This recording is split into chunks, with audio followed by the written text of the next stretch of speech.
Hi Abhinav, hi Parisa.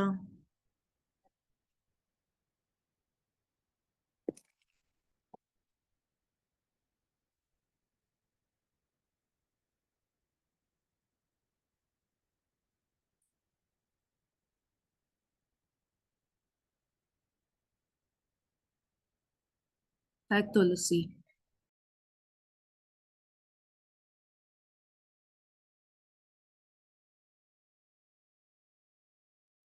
That's good for me.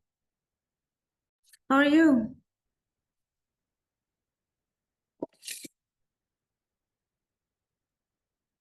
Very hot.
Hi Vishal.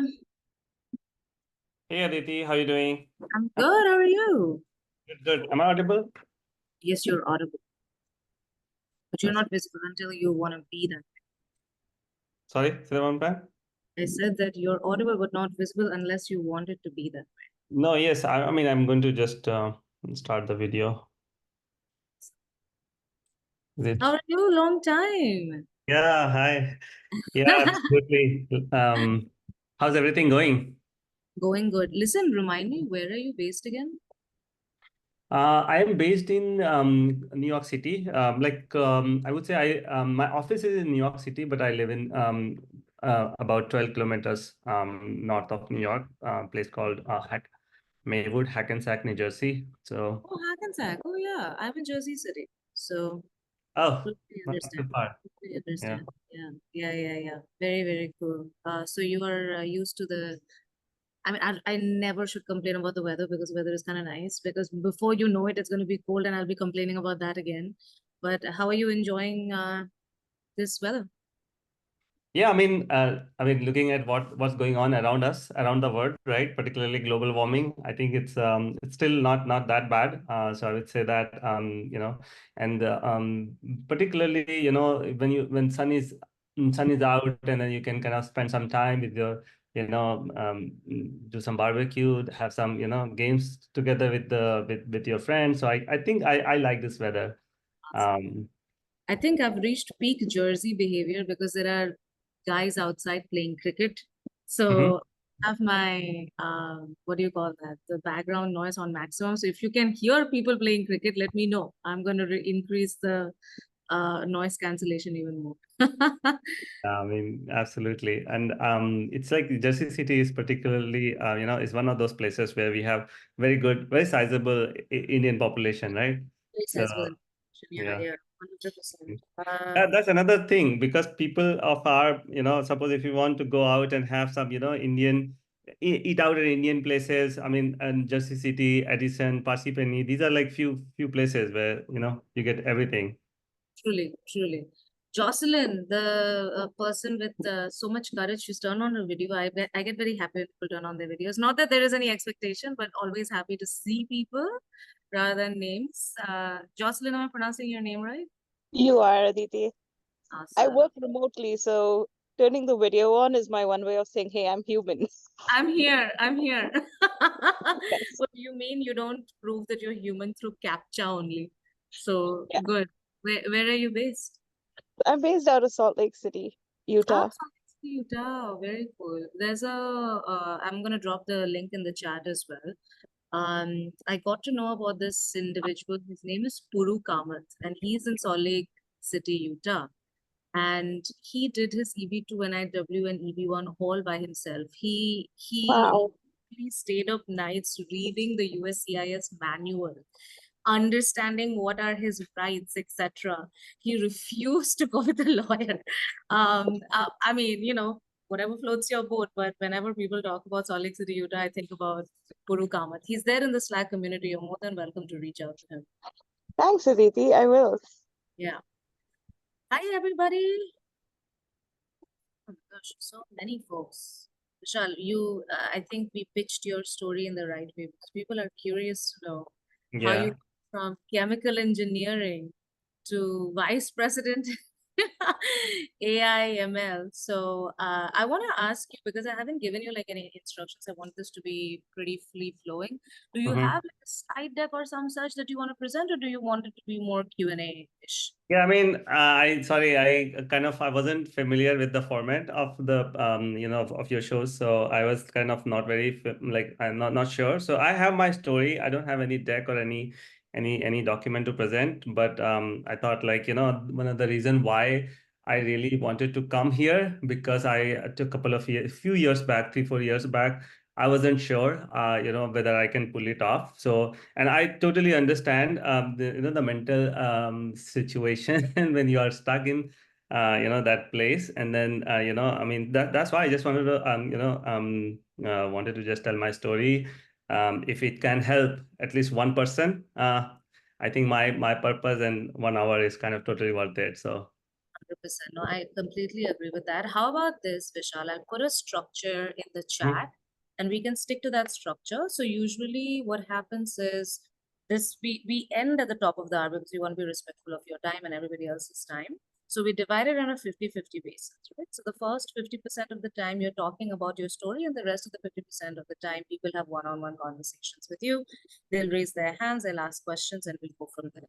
So as you're sharing your story, if you can comment on, I'm going to write this down, your background, right? Kind of your story when you moved to the US, what did you do?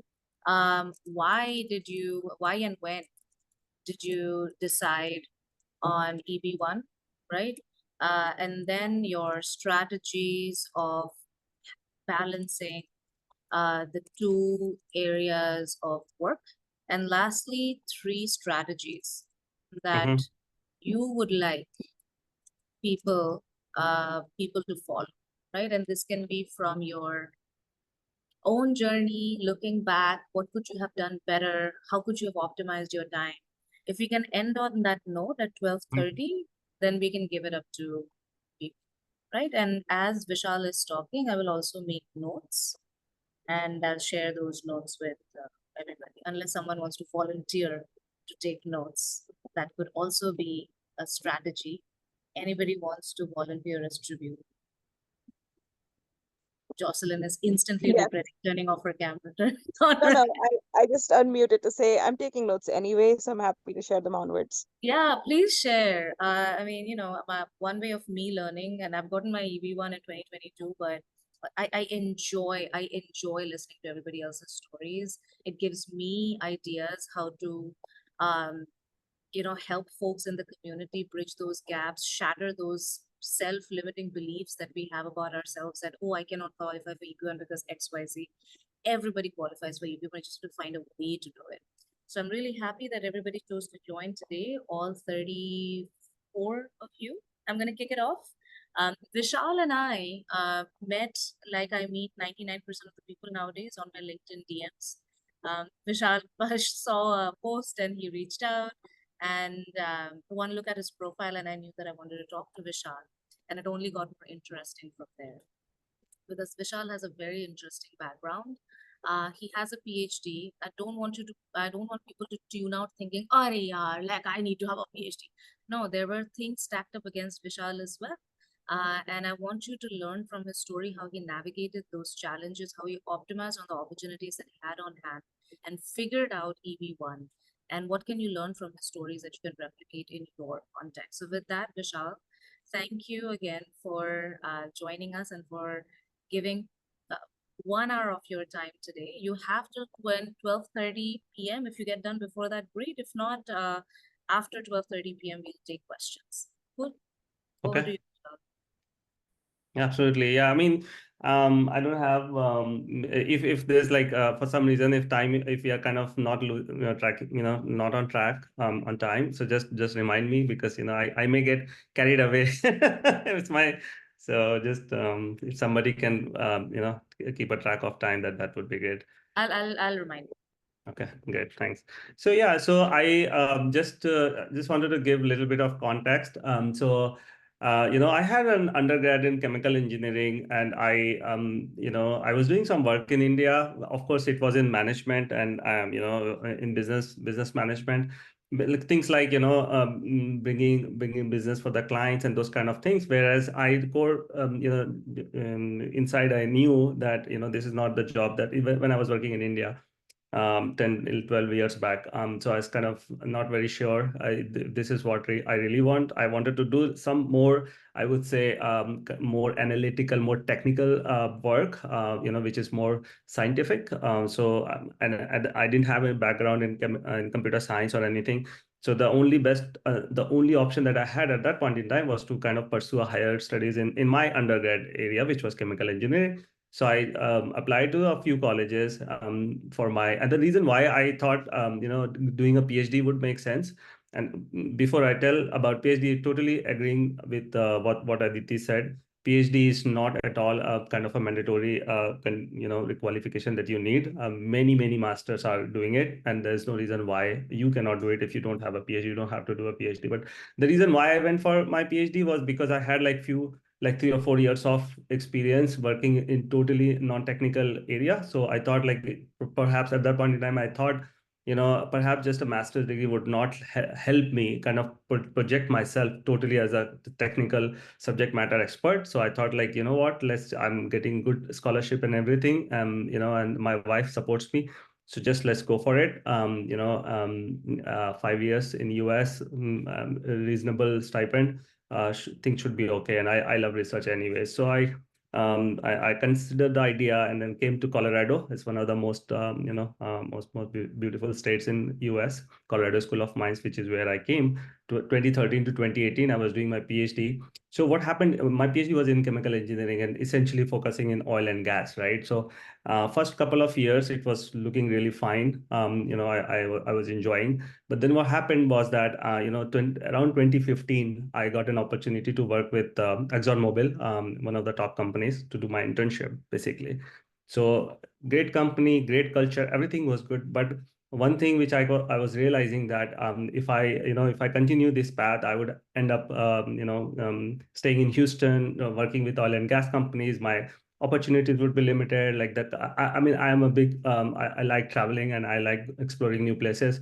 So I thought, I mean, this would seriously limit my areas where I can work and those kind of things. And of course, I wanted to explore a little bit. And, machine learning was coming in big time at that point in time. So I thought, like, why not, give a little bit of flavor to my work, to more towards machine learning and AI. whether or not I like it or not, I like first explore. So that's what I did. I spending more time knowing, researching about the subject and how I can improve my area of research by introducing machine learning and AI into it. And I actually I really liked it. And nothing would have worked if I did not like it. So core of it, I think it also has to do with the fact whether or not you like it. So if you like it, then that's the first thing, right? If your interest is there in a particular area which is not your core subject, you can still go for it. But if down the line, if you realize that that's not something that you are enjoying, or it's not kind of bringing that aha moment to you when you're working on it, then I would say that perhaps so there has to be a lot of self contemplation required, which is what I did during that time, 2015, 16, 17. And then I brought in some research, some machine learning research to my chemical engineering research. So essentially, I steered my PhD more towards quantification, using machine learning and AI method, although it was like still part of chemical engineering, using chemical engineering data from all these big companies, but I was applying machine learning and AI to predict some of the risk, in carrying out those applications. But I would say 80% of my research was still kind of looking at first principles, or chemical engineering core principles. But there was like a flavor of machine learning that I could talk about. That's how I started. So 2018, when I finished my PhD, I naturally had lot of opportunities coming in from chemical engineering companies, but I knew where I was going. So at that point in time, I did not consider those opportunities. Because if I would have worked maybe a couple of more years, then there would have been very difficult chance for me to kind of come to this this field. So I was preparing equally for machine learning, AI, or risk related jobs. So there were a couple of opportunities came my way, and I took the first opportunity, which was with a bank called BNP Paribas. It was in risk quantification, model validation position. I took that position, but I realized very soon that my challenge only started, because when you're STEM OPT, it's essentially the first year of STEM OPT is very easy to get, but when you go to renew it, there's a very, I would say, rigorous, investigation to see whether or not the work that you're doing is totally aligned with with your undergrad or masters, or whatever degree that you're pursuing, your pursuit. So there was like I remember when I submitted my application for my second year renewal of OPT, I got like I got a blockage somewhere. I got a letter from USCIS that what, you're not USCIS, like I think my officer at Mines, my Colorado School of Mines office, that officer who basically interacts with the USCIS people. So he told me that what, I don't think that this would work unless and until we have like a very strong ground. So this is where I started thinking more about how I could so drafting and presenting your case is very important, right? How you talk about your case. So essentially what I talked was like all the 20-25% work that I did in my machine learning, in my PhD degree concerning machine learning, I highlighted only that part and talked from that context where all the relevant. Sorry.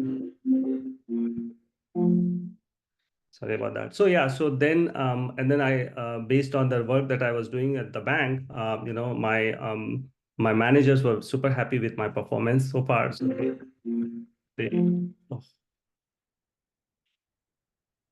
I'm sorry. So yeah, so they wrote a very strong letter saying that give me one second. Sorry about that.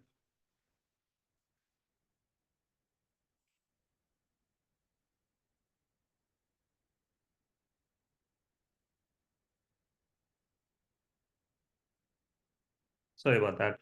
So this is where the second learning was that the first learning was that you could still, if you're so as I'm telling my story, I'm also telling all the learning that I kind of made along the journey. So the first learning was that your core interest is the number one important factor. And the second thing that I'm going to tell you is that the work that you do, is going to win more people for you. More, is going to, if you can satisfy, with the excellence of the work that you do, many people would support you, and your challenges would become much more easier. So my managers wrote a very strong letter supporting why the work that I'm doing has very strong mathematical requirement, and somebody who's a mathematics or engineering master's or PhD is a perfect has a perfect combination of the skills that is required to do the kind of risk validation or risk model quantification work that is required for the work that I was doing. So, and on the basis of the strong letters that I got from my managers, they never asked any other question after that. So then, and then at that point in time, if somebody would have told me that, what, in couple of years time or 3 years time, 3 years period, you may get qualified for EB1A, I would have just laughed because at that point in time, I was thinking, like, what was I going to do after my 2 year period of STEM OPT gets over? How forget about EB1. I was not even sure whether or not my H1B would be secured. So then, but then I kept working hard on my on the new skills that I was kind of gaining, and I switched my employer. This time I joined Citibank in Dallas. So Citibank is a great company to work for, and they have very good teams of all these lawyers. So we put together our H1B application again based on the learning that I made from the previous F1 the OPT experience. I made sure that I have very strong letters from my manager supporting why the work that I'm doing has very it requires somebody who has good mathematical, analytical, and engineering kind of skill set. So H1B in just one stroke. I was lucky enough because the lottery system just got introduced, and I was able to get through, and then there was no other questions or any other concern. So I had my H1B back in 2022, 2020, 2021. So 18 to 21. I was totally fine with my H1, my OPT, and then so 21 I got my H1, and then and then I started thinking about my EB1. So basically, the thing that I was continuously doing. There's a third thing that I continued working on the research or kind of producing papers, writing articles, reviewing the publications. So I continue, although I did not need to because I was uh, my job was good. I was happy with the work that I was doing, but because as I said, these are the things which I really liked. So I continued researching in kind of application of AI in areas not only in banking or insurance or risk, but also in kind of core engineering places where AI could be applicable. So I continued my research, I continued peer reviewing, and so my profile was becoming better and better and better. So by 2022, I thought, I spoke to some of my friends. They said, you know what, you have good number of publications, you have good peer review record. Why don't you why don't you go for an EB1A? And then I wasn't sure whether or not I could pull it off, but I spoke to a couple of lawyers. They looked at my profile. By this time, I had like 4.5 years of solid work experience in the new area. And then I had my engineering PhD, which had like flavors to machine learning and AI. So they thought, like, the lawyers that I was talking to, they thought it should be, it should be a doable thing. And then all that, and since then I was not sure. So I was kind of continuing to improve my profile. And finally, 2023, in the month of October, I submitted my application. And then I was under premium processing, and I was just through because all the 3 areas which were required for us to qualify. We just focus on those 3 areas and then just make sure that I have good supporting documentation only on those three. I think there were those three areas. First one was the authorship. So I had about 11 articles, and I had about 300 or 400 citations. Second was the peer review. So I had about 40 or 45 papers which I had reviewed as a so under the judging criteria. And then third one was of major significance. So out of the three criteria, I feel that this major significance, the how your work has produced some major significance or major breakthrough in in the work that you're doing. I think that was the most important criteria. So how I pulled that off was that when I was doing my PhD, I did some work for which was of course not necessarily in machine learning, but it was very, I would say, and very analytical in nature, or very very applicable, something that companies could use. And because those work, if we could just demonstrate, if I could just demonstrate, I was told that if I could just demonstrate that somebody was using that work and somebody was making somebody was finding it useful for society, commercially, or from the safety standpoint, then that's a big plus. So that's what I did. That one of those models that I built was very useful in terms of making sure that the making sure for the safe and riskless, or minimizing risk in some of the operations. So I was able to get some recommendation letters on that, and then that was it. It wasn't too difficult. So back now, just to conclude, when I look my mental setup at that point in time, I had no idea that I would be able to do all these things. But one thing which really helped me in overall my in my application was that I continued working towards it, and I continued improving my profile. Although I was not thinking a particular goal that I would be applying for EB1, I continued working, researching. I continued, reviewing papers, and I continued also, talking with my people who were, who like networking basically. So when the time came when I was really required for the kind of support and letters, everybody supported me. Great, Vishal. Thank you again for getting through the entire story and also hitting some of those main points. I think Vishal could be the 47th EB1 recipient that I have spoken one-on-one. And the more you speak to people, the more you realize there are compelling trends across all our stories. And I've written some of those common threads in the chat that none of us were given a handbook to understand, oh, after this is the immigration milestone you hit. Until a friend tells us, until a friend sees your profile and says, wait a minute, Vishal, it seems like you have a good enough profile. And something that I've not written in the chat, none of the EB1 recipients that have built their profiles in the most organic way possible did it transactionally. They were not doing it just to satisfy EB1. They were going to do this anyway, right? So they focused on making their careers better. And the KPIs of Vishal's careers was reviewing papers. The KPIs of Vishal's career was producing research and being on the cutting edge. It just so happened that that aligned with EB1. So I'm really glad that Vishal, you're setting a good example in helping people understand that EB1 is not a hack. EB1 is a way to advance your career.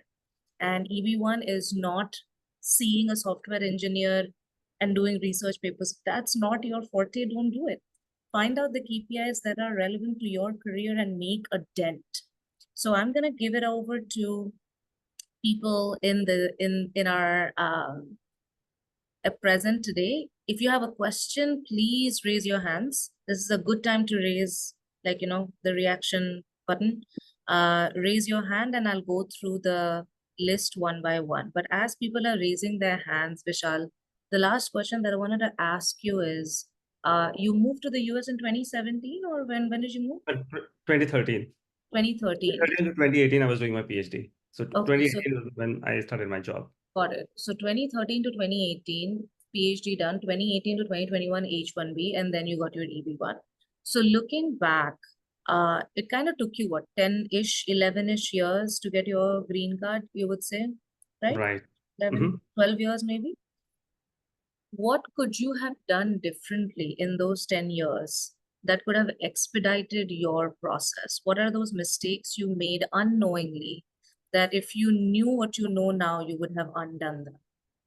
Sure. So absolutely. No, I mean, the whole journey could have been much shorter, actually. So for instance, when I was coming in, when I was preparing for grad school, right, back in 2012, if I knew that, I could just, I didn't have to do a PhD to position myself as a technical subject matter expert. That was the confusion or maybe illusion I was living in at that point in time. I could have just done an excellent master, a couple of years, 2 years, maybe at the top school, because my GRE score was very good. I could have, I could have just got a very good master's, and then,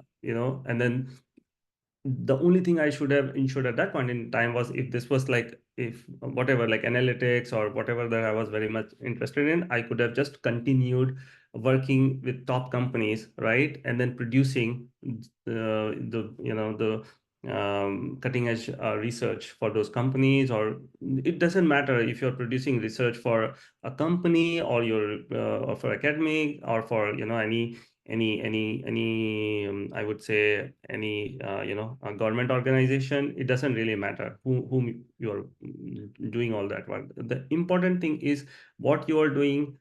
Does it have value? Does it produce something which is going to benefit a lot of people, technologically, commercially, safety standpoint, or maybe societally, right?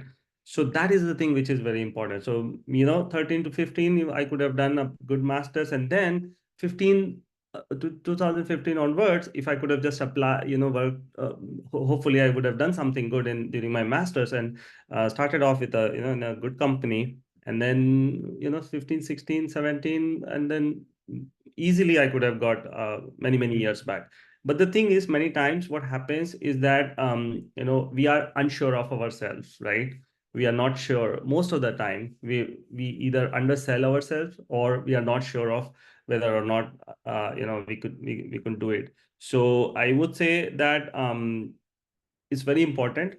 If you're even if you're even if you just have a master's degree, you're working for a company which you think is, your core strength matches with that company, or vice versa, then just produce some good research, or make something which you think. I think the critical part here is, if you're able to, if you that major significance thing, right? Everything else can be managed, in my opinion, because as an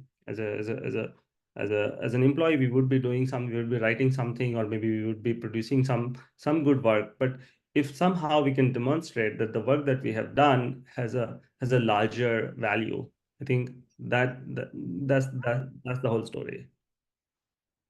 No, this is great. I want to remind folks that yes, Vishal's core thrust of his profile was through research, was through citations, was through judging, the traditional route of a academic. However, Vishal now is the VP of AI ML in a finance company, right? In Uh, an fin insurance company. yeah, insurance company. So he has that dual approach. I wouldn't shy away from asking him corporate/industry specific work, because he has that dual mindset. So I'm going to encourage people to please raise their hands and ask Vishal questions, and get as much out of this conversation as you possibly can in the next half hour, so you can walk away with an action plan and get started. All right, Hemant.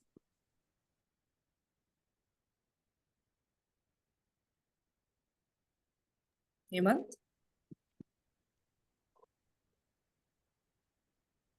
Hemant is going to take some time, I think. Let's go with Jocelyn.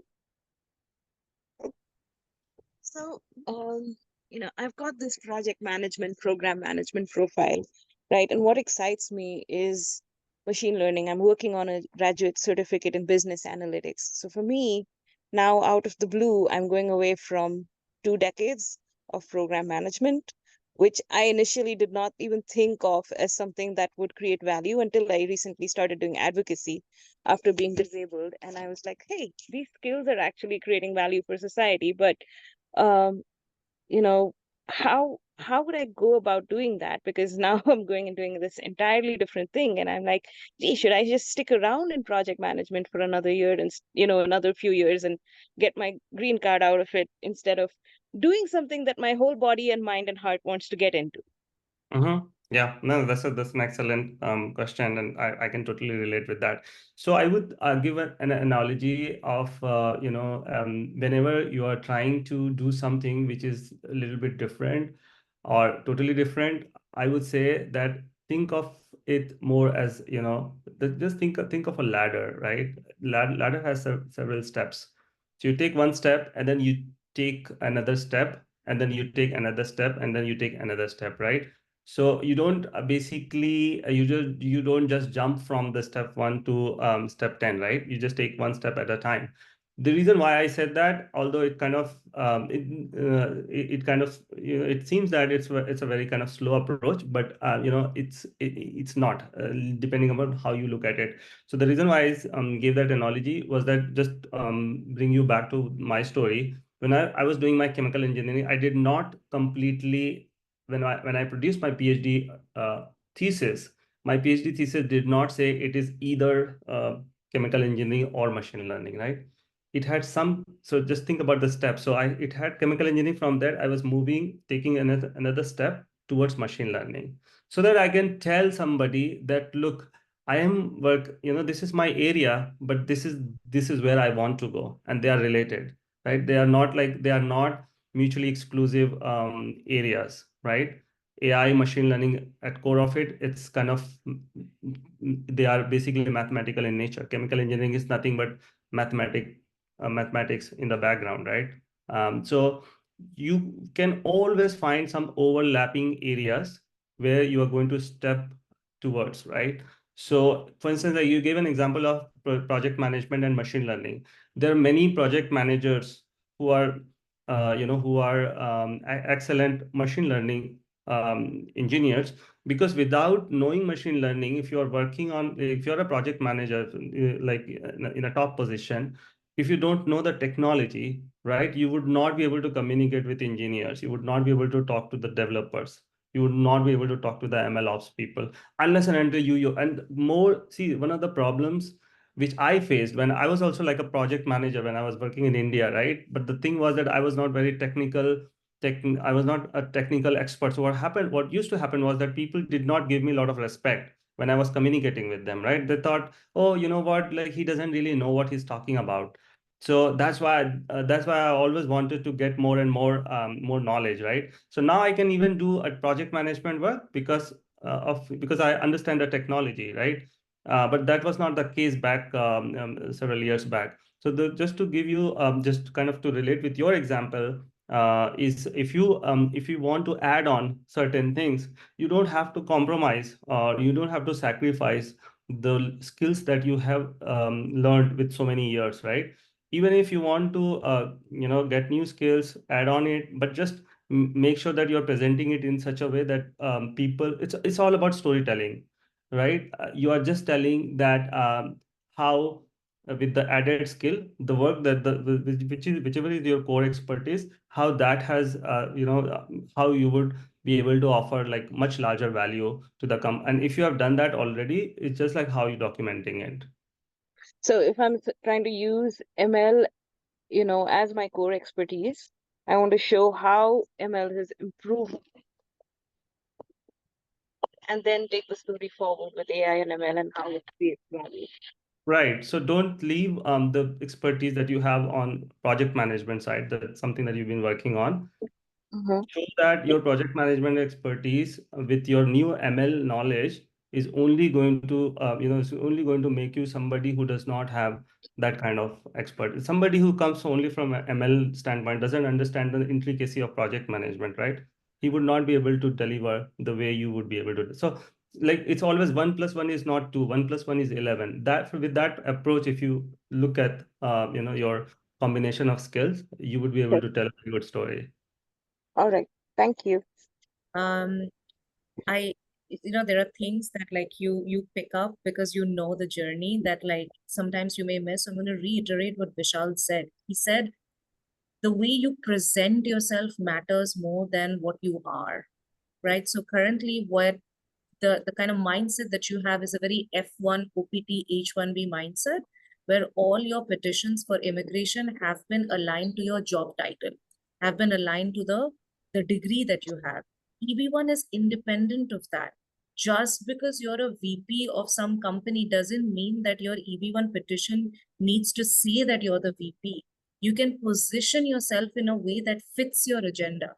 This is something that I'm learning again from Vishal's story, as well as there's this person, his name is Ross Haliliuk. I'm going to put his name in the chat. He is, and he has a fantastic blog that he has written on how he got his EB1 as a cybersecurity expert.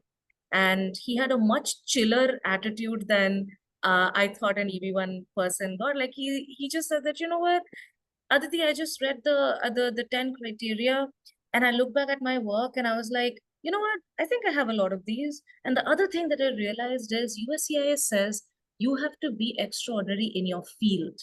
USCIS does not have a master list of what field means, which means that you can define your field.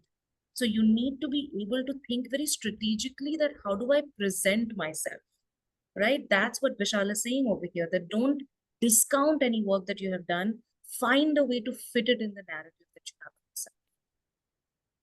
have. Amit, I saw your hand raised, and then we are going to go to Revati Atharvan's. Thank you, Aditi. Appreciate the great insights. I have a question for you, specifically with context to the time frame, as to how much time did you took from the moment you decided to go through the journey to the time while you were able to file it. And second aspect is, while you were looking at it, a lot of those nuances from the attorney that we keep on hearing saying you need to have these letters in these specific formats, these specific ways to prove that you are extraordinary. How did you overcome that hurdle? Did you work with an attorney in the start of the process to understand those pieces, or while you were in the journey, you created something, then you considered an attorney, and then he suggested some changes and things? What was your approach to the whole filing process in general? While you were capable, we understand, just give us some insights of the actual nitty-gritties while going through the process of submission. Yeah. No, the reason why I'm laughing is because because you brought some memories back a couple of years back when when I was thinking about applying, and kind of I was thinking like, you know what, my profile is not ready now. It's not ready. It's not ready. And then I kept on kind of delaying that, right? Every time, even few months back, right, in September 2023, yeah, when I decided, no, I'm just going. But there was there was a part in me which was telling me, no, your profile is not ready. You have to kind of keep on improving. So it's just like it the so that problem is what I was suffering from, right? That my profile is not ready.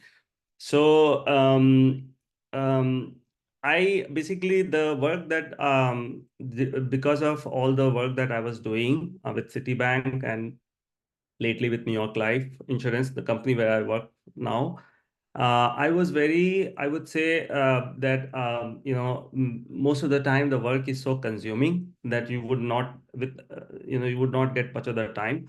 So I was thinking, let the attorney take care of everything. So when I approached the attorney end of beginning of 23,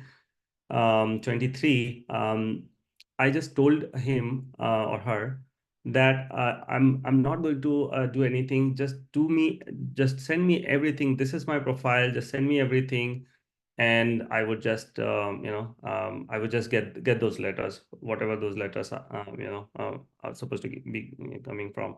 So but then what happened was that when those letters came, I realized that they would never be able to get the tell the story that only I know about myself, right? How it's so extraordinary.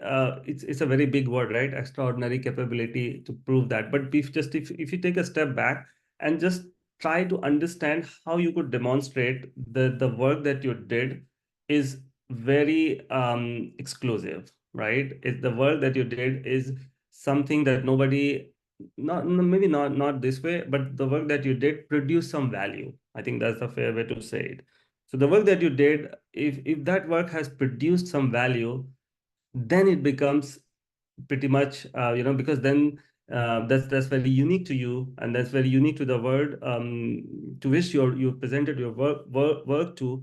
So it becomes then exclusive, and then it becomes extraordinary, right? But then if you think from the word itself, that you want to show that you're an extraordinary applicant, or you're an extraordinary expert on something, it's terrifying, right?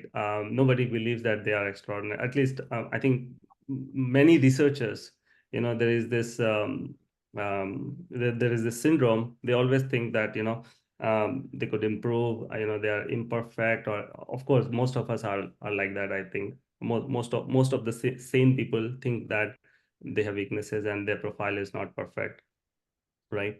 So how to overcome that is that just take the heavy words and heavy phrases out. Just focus on how you can demonstrate the value, like how you can quantify the value that you have created. I think then it speaks then the story follows, right?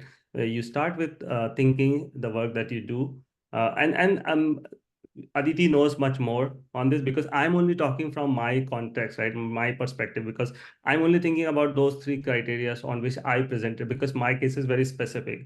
I had some papers, I did some work in my PhD, and I reviewed I judged some work, right? Only those criteria I qualified, and I presented my evidence to. So, but then whichever criteria that you are, you're fitting, you think you're applying for, whichever those three criteria are, just think about the unique proposition or unique value that you created, and then don't think about all these big words, um, extraordinary and all this, that because then nothing. If I start thinking about it, nothing comes to my mind. But if I start thinking about the work that I did, how it created the difference, how it kind of how it produced value around people whom I was working with, then you can kind of you can at least get started off, right?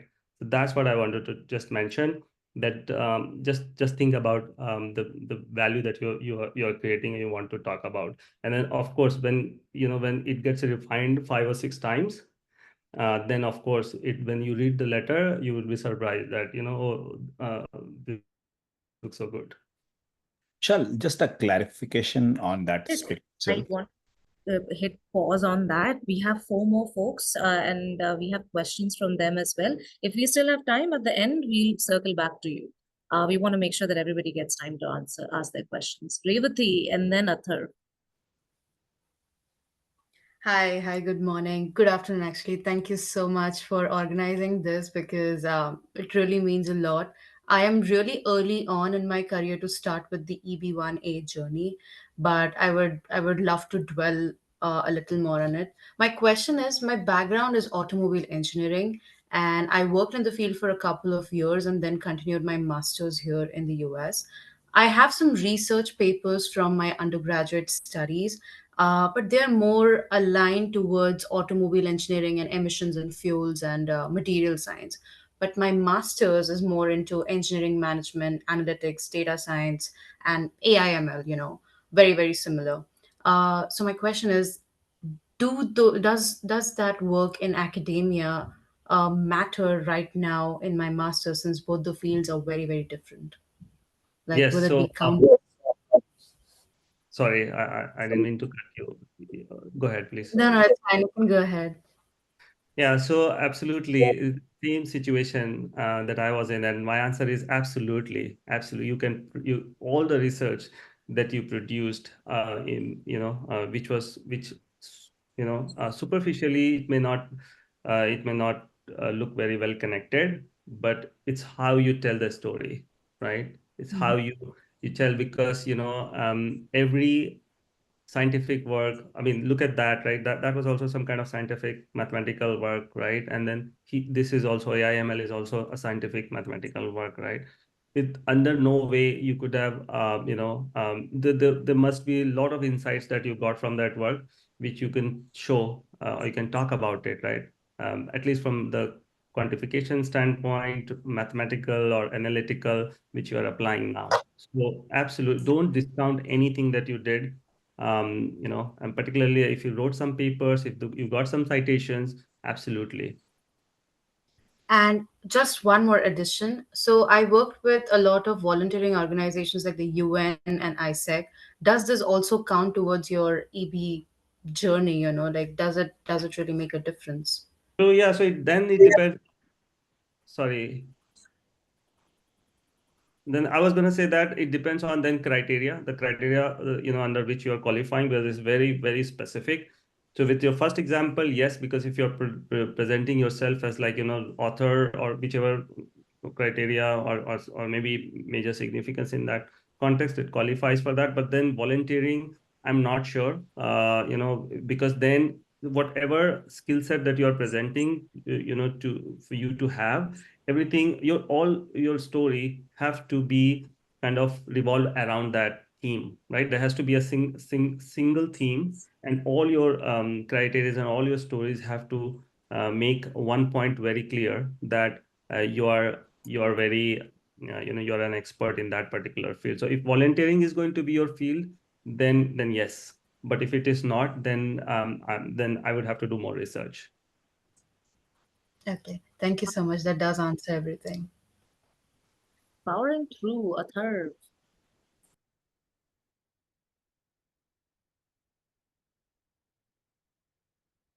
Third. We're gonna go back to a third, but let's go to Sai. Hey, hi. Sorry, my Oh, hey. go for it. Yeah. Go for it. So I have a question for Vishal. Like, so when you were doing your petition or collecting your documents, what was the process of getting the recommendation letters? Like, were you looking externally or within the organization or the people you worked with? Sure. So, okay, so this is one of the most critical aspects.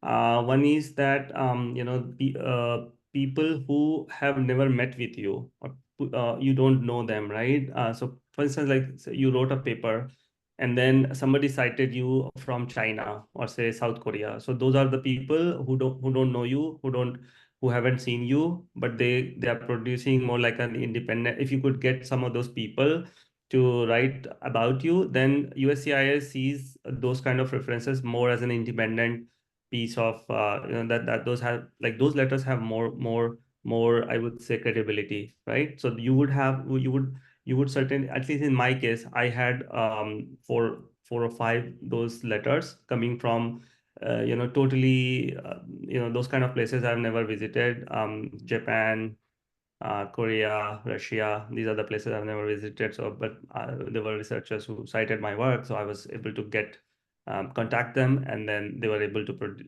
because they cited my work. So there's no reason why they wouldn't write about it, because they used my research. But then there is another set of people whom I worked with and whom I produced this major significance thing. Like, for instance, I was doing the research that I did. Somebody from ExxonMobil, he did not have any clue about my work. But then when I interned with them, I told them, right, look, this is what I did. Why don't you apply this? And then they ended up applying it. And then 2 years down the line, when I contacted them, did you apply that? And then I apply that piece of work that I did. And then they said yes. Then the dialogue was more of that sort, right? You know what, I'm applying for my EB1, and would you be able to please just mention, or just write how you use my work. So then it's kind of these are the people who know you to some extent, and then they are willing to talk about your work if they used your work, right? But then this third category, where like is a regular interaction, right? Suppose you and your previous supervisor, right? So you did some work which is not publicly available, right? Those are kind of the internal company confidential work. But then he still wants to talk about it, or he's willing to talk about it, right? That this Vishal, when he was working, say, Citibank, he did some work which was very useful. So even that kind of letter is also is also useful. But I would say that in terms of importance, and Aditi would know much more. But in my opinion, I think the first kind of reference is very useful because it's coming from unknown people. But then also second category is also very helpful. But third is also not completely useless. It's also useful. Perfect. I have one more question, one small question about the Athar, journey. It would just take yes or no answer. That's it. It's a yes or no answer. go for it, So go. when you were applying in October, did you, and you were like not confident ready, did you get any RFE in the process or any more evidence requests? In my case, maybe I don't know, maybe I was like, because many people were getting a lot of RFEs. In my case, my case was more, I would say, smoother. Okay. Thank you, Aditi. Course. Athar, what if you get an RFE? Oh no, it's not the end of the world. It's not the end of the world. Trust me, it's not the end of the world. It's okay. Okay. It's better than a denial. Sai, go for it. Sorry, a very quick question. I know you mentioned back in 2012 when you're making this decision, you pursue PhD, right? Now, I'm still an early career professional. Now, if you were to go back to 2012, did that master's, and then just started as an early career professional in the US, what would you do, knowing what you know right now? What would you do to build that profile?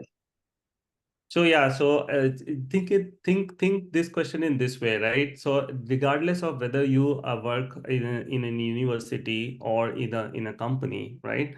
The quality of work is what really defines you, right? That's how most people think. So if you're in a university producing some research, okay, which is not useful, and you just doing some research which is kind of not very appealing. But instead, if you're working in a top company and you're doing some fascinating work, and you're working on something which is very relevant, because these companies, they don't research about anything out in the blue. They will research about something which is very critical, or very, at least, has a lot of commercial value, right? So you're doing that just after your master's, and there are many people who are doing that, right? So the end of the day, like 3-4 years down the line, if you're working with that, those kind of great companies and great projects, you would have much more knowledge, and you would have contributed much more, right? So in that way, if you're telling your story about how your work is important, and you've created value, end of the day, you have to just demonstrate how you created value, right? So it would be much easier for you to document that, or maybe tell your story, or demonstrate that your work created a lot of value. And many top companies, you can also write papers, so you can produce research, and people cite your work, and they call you for conferences, and you do everything that a top university professor or a researcher does. But you don't have to kind of spend 5-6 years on campus, right? You could do that just after 2 years or 1.5 after your master's. Right. Thank you so much. Meghna, is it Meghna Denduluri? Yes. Oh, Meghna is calling in from India. So she moved back, and then she's prepping for her EB1 from there. Go for it, Meghna. Yeah, so actually, thanks, Sai. That was part of my question. But I also wanted to ask, in your answer earlier to Amit, you said like when you get those LORs, they don't actually truly tell the journey and what you've done, or what you've gone through, or what you've shown or impacted, right? So I'm also an early in career professional, and I just want to understand. For example, I've developed a model for a company that is, generating revenue. Maybe at this point in stage, I can show some documentation around it, but like the DNA of the company is going to change in the future. And now I've also pivoted my role from tech to strategy and operations. So from the profile perspective, right? How do I, apart from just the LORs, hoping that if I make this, how do I actually quantify that the DNA of the company will change, right? And it's like, what are some of the artifacts that you would recommend for somebody in such an early in career to keep in mind while they're building this journey? Because Meghna, your voice is kind of dropping off. So, if I can summarize what Meghna is asking to you, Vishal, she's working at a startup and she's working on a business strategy that can transform the company in the future. So, what kind of matrices does she need to have to quantify that impact, and how does she use an LOR to articulate that and prove prove evidence and use the LOR as evidence for that work that she has done? Is that your question, Meghna? Did I summarize it correctly? Yeah, pretty much. Okay. All right, Vishal. So yeah, so there are two aspects to it. One is that if you're working on something which has potential to be a big big opportunity in the future, which may have big commercial value in the future, but at this stage it is only a potential. So then it will be very hard to provide a solid evidence to how because things are changing so fast in this time and age. It's very difficult to quantify or kind of even provide an evidence to get something like this, which is only a potential, right? Because there are many research ideas out there, but then who knows what will click and what will not. But if if there's something that you did which is already which has already created a value, whichever company, even if it's a startup, but it's a commercial success, or you wrote something, people are citing your work, or or you built a model, as you said. You built a model, but is there a what's the use of that model, right? Is that model bringing some value, right? If it is bringing some value already, if it can be documented, so regardless of whether or not it's a startup or the DNA of the company, if it is changing or things are becoming different, it really does not really matter. The thing which really matters is the work that you did, and if you can somehow demonstrate the value that your work has brought, not it is destined to brought. So Quick quiz for everybody over here. I know we have 3 minutes. If you do a content analysis of the words that Vishal has used, there is one word that he has used the most in this conversation. If anybody can take a guess, what is that word that he has used today over and over and over and over and over again? That'll give you a big clue. There you go. Amit was listening. Value, value, value, value. Show your value, man. Show your value. Meghna is done, and then we have Hemant. Hemant, you messaged me saying that you're had some connection issues? Sorry, I was unable to access my microphone earlier. I was driving, and now, yeah, I took a pit stop. So, if there's still time, can I ask a question? Yes, but Hemant, which Hemant are you? I'm Hemant Koluru. Oh wait, you're not the Hemant I'm thinking about. There are multiple Ah. Hemants. Go for it, Okay. Hemant. Can I ask you a question then? Yeah, good. Perfect. Thanks. So, I had a bachelor's in civil engineering, and I did quite a research during my undergrad, have good papers, publications and international conferences. Then I switched my field to engineering management while doing my master's, and I'm now working as a management analyst at a supply chain industrial automation firm. So I'm curious, is there any way that I can use aspects of my previous research in a completely different field while filing for EB1? It's a very specific question, but I wanted to ask. Having a PhD in chemical engineering, probably you did some research in chemical engineering, and just curious if you have used or leveraged any of that work.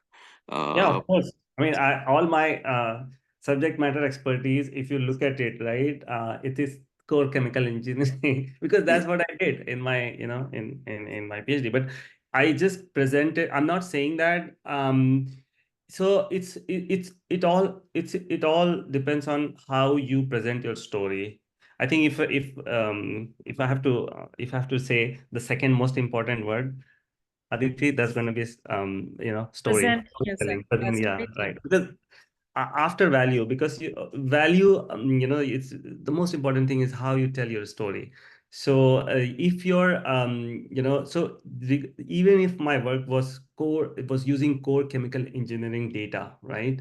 But still I used analytical techniques to quantify something which is useful to a number of people out there, right? I would not have done the research that I produced. Let me be honest here, that if I did not if I did not start studying machine learning and AI, the kind of research that I produced, I would not have been able to produce, because many times what happens in the innovation happens in the intersection of multiple fields, right? If you're only just doing one particular studying only one particular thing, many times there are already many researchers have done useful research in that particular domain, right? But then if you start looking at other fields, and then if you can start looking at like how you could just integrate the two fields, then there are low hanging fruits that you can aim for, right? Got it. So the point is here that you could use that kind of intersection between different technologies, and there you might find some niche areas, right? In those intersection, or in those overlapping areas, right? Something that many people just avoid. So if you have like civil engineering and some other like engineering management and some other fields, you could find some overlapping areas, and those would be easy, would be relatively easy areas to get a good research on. Got it. Thank you so much, Vishal. Really appreciate the insights. Right. I know we are like right at 1:02 p.m. We have two more hands, Vishal. Can you stay back for another 5 minutes? Is that cool? Oh, absolutely. And one thing I would just mention, I have my LinkedIn profile. Yes. If you guys have more questions, just feel free to reach out to me. I would be more than happy to help you out. Go ahead. I'll drop the link in the chat. Also, by the way, for folks who asked a question about letter of recommendation, we have a workshop happening in like half hour, and I'm going to put the link in the chat. You're not going to hear me talk about it again. If you want to grab the last seat, you can, and that's where we're going to talk everything about letters of recommendations, what to do, who to get it from, what to write it. And Agniva Gosai, who's an EB1 recipient, he's going to be leading that workshop. So I'm putting it in the chat. Puneet, go for it. Hi, Didi. Thank you. So Vishal, just like quickly, I just want to ask you that like before, you spoke very well about the research and everything part. While I am into the second year of MBA, okay, and the kind of post MBA goal is very much uh, aligned into tech consulting and the product management part, where generally the research, this kind of research was not like part of like day-to-day activity. So how to target, what to target? And even in my previous work experience in India, I have worked for very good companies like Airbus, Boeing, and even for NASA as well.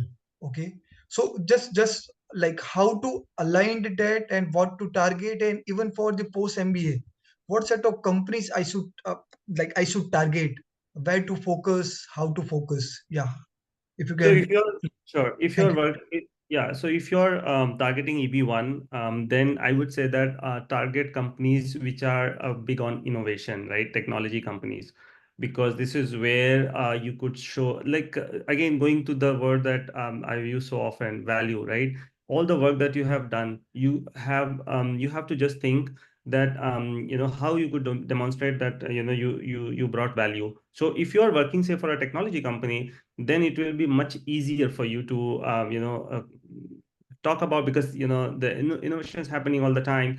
But then it's not that only technological people, or people who are engineers, they are only doing the the innovation, because many times there are gaps in business value proposition which you are bringing which you are informing and you're researching.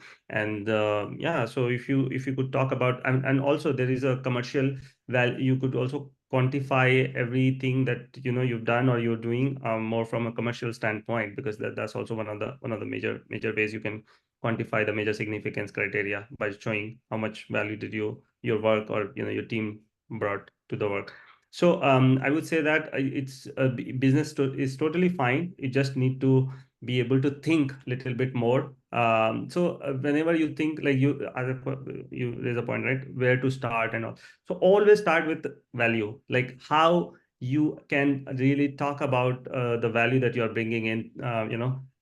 Even if the small work that you are doing, say it's any feasibility analysis or any research, any business thing, always think about like what was the uniqueness in the work that you did and how it made a difference, and then every other story will just follow. Thanks a lot. Awesome. Antara, last question. Go for it.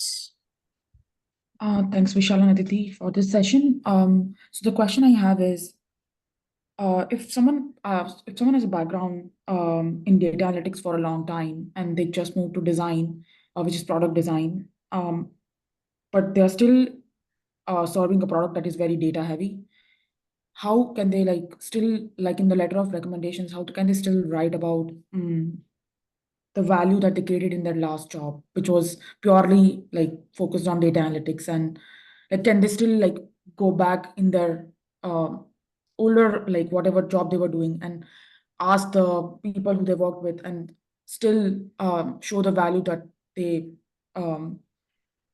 they contributed in that specific industry, which is very different than what they're doing now.